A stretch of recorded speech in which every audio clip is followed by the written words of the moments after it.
Bismillahirrahmanirrahim. Assalamualaikum warahmatullahi wabarakatuh. Perkenalkan, nama saya Nurul Hafifah. Saya akan melanjutkan penjelasan materi tentang psikologi agama. Sebelumnya, saya dari Prodi PAI semester 7 akan menjelaskan tentang agama dan budaya. Yang pertama itu ada pengertian budaya. Menurut Kamus Besar Bahasa Indonesia, budaya didefinisikan sebagai pikiran, akal budi, adat istiadat, dan sesuatu yang sudah menjadi kebiasaan dan sukar diubah. Dan sedangkan kebudayaan dapat diartikan sebagai hasil kegiatan dan penciptaan batin atau akal budi manusia seperti kepercayaan, kesenian, dan adat istiadat. Keseluruhan pengetahuan manusia sebagai makhluk sosial yang digunakan untuk memahami lingkungan serta pengalamannya dan yang menjadi pedoman tingkah lakunya. Menurut Kojaraningrat, kebudayaan itu terdiri dari dua komponen pokok. Yang pertama itu komponen isi dan yang kedua itu komponen wujud. Nah, komponen wujud dari kebudayaan terdiri atas sistem budaya berupa ide dan gagasan serta sistem sosial berupa tingkah-tingkah laku dan tindakan. Secara singkat dapat dijelaskan bahwa komponen wujud terbentuk dari 3 aspek. Yang pertama itu ada ide, yang kedua gagasan, yang ketiga itu tingkah laku. Dan adapun komponen isi itu terdiri dari 7 unsur universal. Yang pertama itu ada bahasa, yang kedua itu sistem teknologi, yang ketiga itu ada sistem ekonomi, yang selanjutnya itu ada organisasi sosial, ada ilmu pengetahuan, agama, dan kesenian. Nah, ketujuh unsur ini saling berkolaborasi dalam penyusunan terbentuknya komponen isi. Menurut Goodenough, bahwa budaya adalah hal-hal yang perlu diketahui dan dipercayai oleh seseorang agar ia dapat bertingkah laku dengan cara yang diterima dalam kelompok masyarakatnya. Nah, menurut Horton menjelaskan bahwa budaya itu menentukan standar perilaku. Karena budaya adalah sistem norma yang mengatur cara-cara merasa dan bertindak yang diketahui dan diikuti oleh anggota masyarakatnya. Yang ketiga itu ada budaya. Menurut Vardenbal maksudnya pengetahuan itu dimiliki oleh sekelompok masyarakat yang berkaitan dengan perilaku manusia atau mereka. Menurut SO, budaya akan selalu berkaitan dengan cara hidup sekelompok masyarakat, termasuk cara anggota masyarakat budaya itu berkomunikasi atau bertutur. Selanjutnya di sini ada fungsi-fungsi agama. Fungsi agama itu yang pertama itu memberikan makna tertinggi atau the provision of ultimate meaning. Yang kedua itu ada usaha untuk menafsirkan hal yang tak diketahui dan mengontrol hal yang tak terkontrol. Yang selanjutnya itu ada personifikasi dari pemikiran-pemikiran manusia. Selanjutnya itu ada integrasi dari kultur dan legitimasi dari sistem sosial. Nah, selanjutnya itu ada proyeksi dari makna-makna kemanusiaan dan pola sosial kepada suatu entitas yang maha kuat atau maha tinggi. Nah, selanjutnya itu ada usaha untuk menangani masalah-masalah utama dalam kehidupan manusia di muka bumi. Ada fungsi undang-undang. Agama itu menentukan mana tingkah laku yang salah dan yang benar. Yang salah akan dihukum, masuk neraka, dan yang benar akan diberi anugerah, masuk surga. Agama telah menjadi undang-undang yang mengatur tingkah laku manusia. Sang Maha Kuasa selalu menjaga dan memerhatikan umatnya, mengadili mereka dalam satu mahkamah muktamad di akhirat. Yang berdosa masuk penjara dan masuk neraka. Yang benar maka akan masuk ke dalam tamannya surga. Amin, insyaallah. Selanjutnya itu ada fungsi meringankan beban hidup.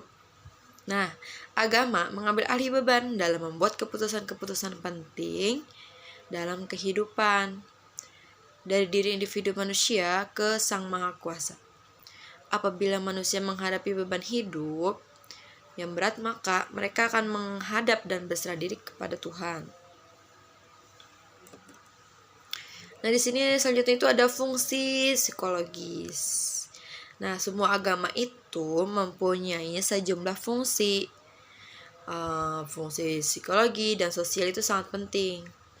Nah, agama itu mengurangi dan mengobati rasa khawatir dengan cara memberi penjelasan tentang hal-hal yang tidak diketahui dan membuat hal-hal itu dapat dipahami. Bila kita khawatir dan stres akan masa depan, tentang ujian, tentang pekerjaan, tentang apa saja, mari kita berserah diri kepada Yang Maha Kuasa. Jadi itu ada fungsi tradisi lisan.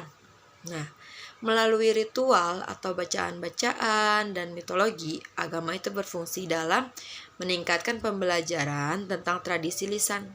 Nah, cerita tentang para rasul dan sahabat Nabi, tentang raja yang adil, tentang orang-orang yang suci, tentang seorang perempuan yang tegar dengan imannya, meski diancam akan dibunuh oleh raja kafir, dan lain-lainnya. Jadi itu ada fungsi kenikmatan.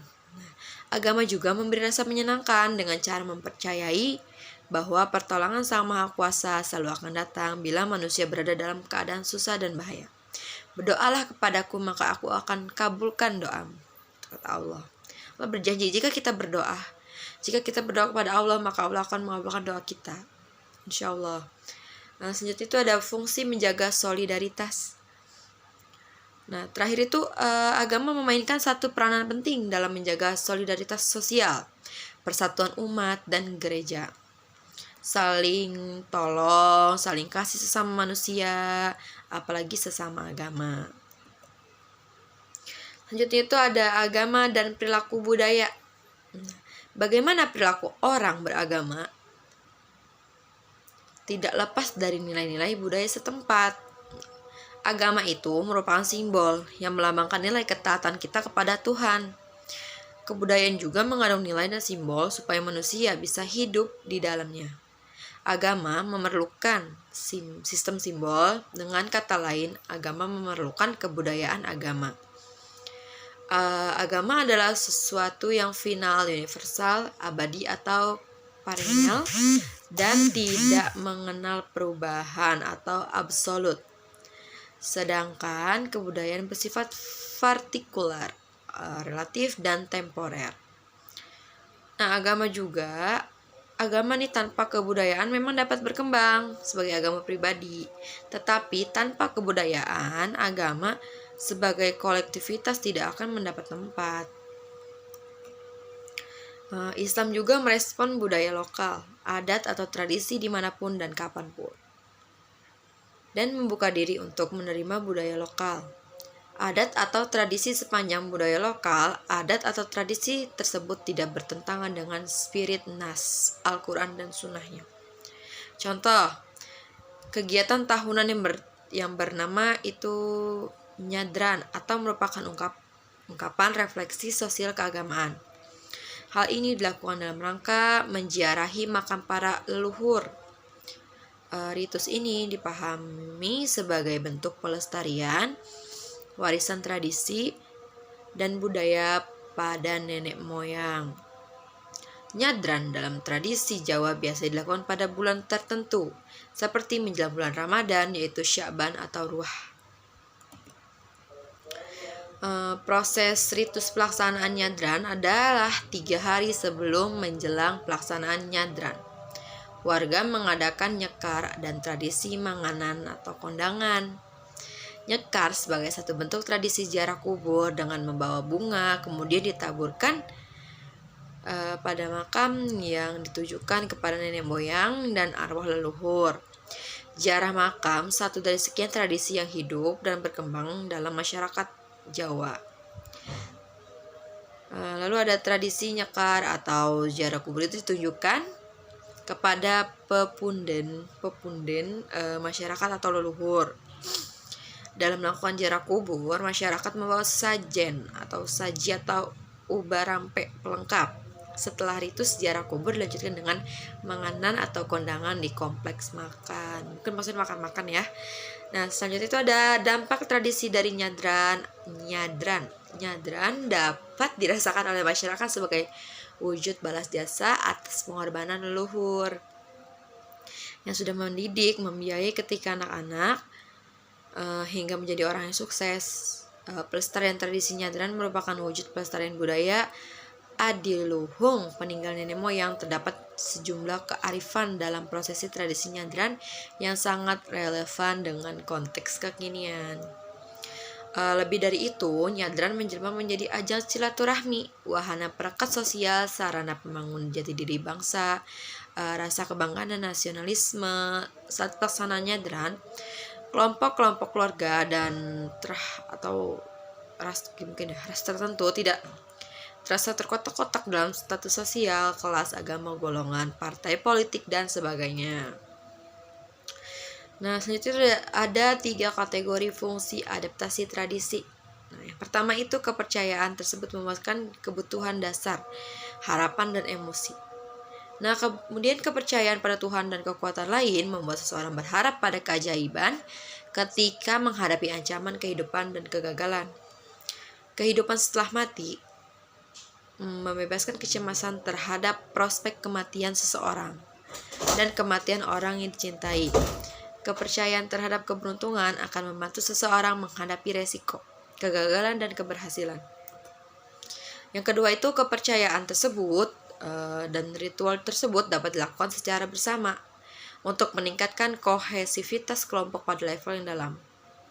Maka kepercayaan pada Tuhan mengikat pada pengikutnya pada mistik dan identitas umum bahwa kita anak Tuhan atau anak Allah.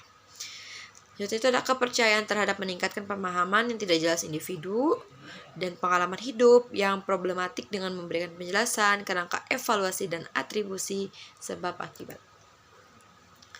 Jadi agama dan budaya itu adalah aspek dari kehidupan manusia yang berbentuk perilaku manusia. Meskipun budaya adalah hasil dari konstruksi kognitif manusia itu sendiri. Agama dan budaya itu sangat besar pengaruhi bagi manusia. Perbedaan perilaku dan bias penilaian karena berbagai bentuk agama dan budaya dapat membuat pada diri kita masing-masing untuk lebih toleran pada orang lain. Diharapkan juga akan menurunkan konflik interpersonal. Perbedaan agama dan budaya adalah hal yang akan terus ada karena memang itu keterbatasan manusia dalam menilai dunianya. Tetapi yang perlu diantisipasi adalah bagaimana perbedaan itu bermanfaat, menjadikan perbedaan itu berjalan bersama untuk kesejahteraan bersama. Mungkin itu saja yang dapat saya sampaikan. Kurang lebihnya mohon maaf. Karena saya di sini masih belajar, mohon dimaafkan apabila ada kesalahan kata atau ada yang kurang-kurang materinya. Assalamualaikum warahmatullahi wabarakatuh.